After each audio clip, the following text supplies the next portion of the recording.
How do perverse incentives lead to unintended legal consequences? Imagine a law meant to protect animals or improve society, but instead, it causes chaos or even illegal acts. That's what happens when incentives and laws go wrong. When lawmakers create rules, they often want people to do the right thing.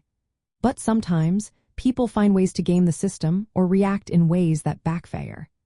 These reactions are called perverse incentives. They happen when the reward or punishment in a law encourages behavior opposite to what was intended. For example, in colonial Hana, officials paid people for rat tails to control rats.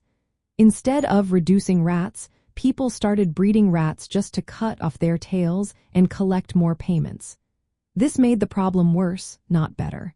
It's a classic case of a reward backfiring because people responded in ways the law never expected.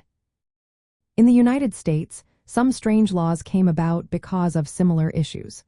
Take laws meant to protect endangered species. Instead of helping animals, landowners might hide or harm the animals to avoid restrictions. Sometimes they even shoot or move the animals secretly to escape legal limits. This is called shoot, shovel, and shut up, and it shows how laws can unintentionally push people toward illegal actions.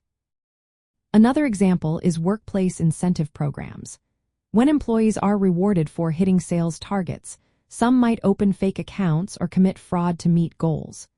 Wells Fargo employees created thousands of unauthorized accounts to get bonuses, leading to legal trouble and bad publicity. These incentives encouraged illegal behavior because the rewards were too tempting or the rules were unclear. Government rules like rent control or minimum wage laws can also have unintended effects. Rent controls are meant to help tenants, but they often make landlords less willing to rent out properties or invest in maintenance.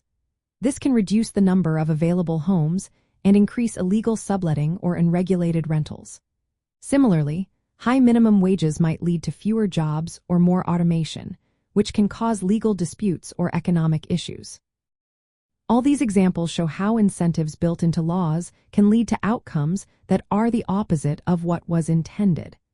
People tend to respond to incentives in ways that benefit themselves, even if it means breaking the law or creating new problems.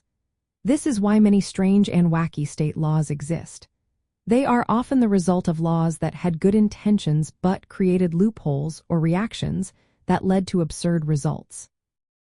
Understanding how incentives work helps us see why laws sometimes produce unexpected and bizarre outcomes. When lawmakers don't think about how people might respond, they risk creating rules that backfire in surprising ways. That's the core of how perverse incentives lead to unintended legal consequences, shaping the weird and wacky legal landscape across America.